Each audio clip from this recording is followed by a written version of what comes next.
各位兄弟，我哋之前咧就做咗一系列嘅黃銅推插配件啦，咁其實銷售反應都唔錯嘅嚇，好多兄弟用過都話平靚正。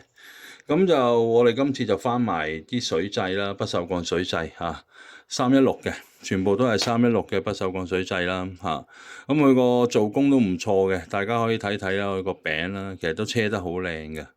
咁同埋我哋亦都兼顧咗啦，因為好多時有啲兄弟咧中意淘寶兄弟啊，或者唔識買嘅兄弟咧，佢買咗不鏽鋼水掣咧，佢入邊個喉牙咧唔係英標牙，因為我哋傳統上咧香港都係用翻英標 BS21嘅喉牙，咁我哋今次就亦都係翻嘅時候特別注重呢樣嘢啦，嗱係擰得到入去好暢順嘅啊。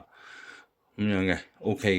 嘅，就唔似有時你坊間唔知點樣套個掣翻嚟，搞唔掂喎，擰唔入喎，好緊，佢唔會，佢呢個係水喉牙嚟嘅，咁咧同埋我哋合作開嘅大廠啦，全部啲廠都好大間嘅，咁都攞晒所有認證嘅，只不過咧我自己諗住喺網店度賣啦，就做平啲嘅價錢益下啲手足，咁我就冇去做 lab 嘅測試，冇申請水紙，希望個價錢可以降翻低啲，因為反正廠嗰度咧其實佢有好多外國嘅認證，已經歐盟啊，甚至乎係德國啊、美國嗰啲認證，咁就唔需要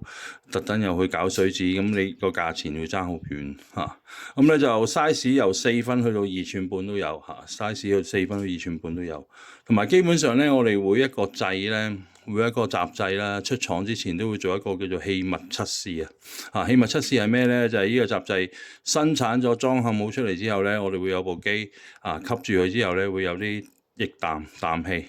衝過呢個閘睇下可唔可以過到氣嘅。咁過唔到氣咧就為之合格咯。咁咧就唔係抽樣嘅，每個掣都會做嘅。嗱，聽唔聽到嚓一聲啊？咁呢個咧佢就鎖咗氮氣啊。咁佢呢個咧就氣密測試。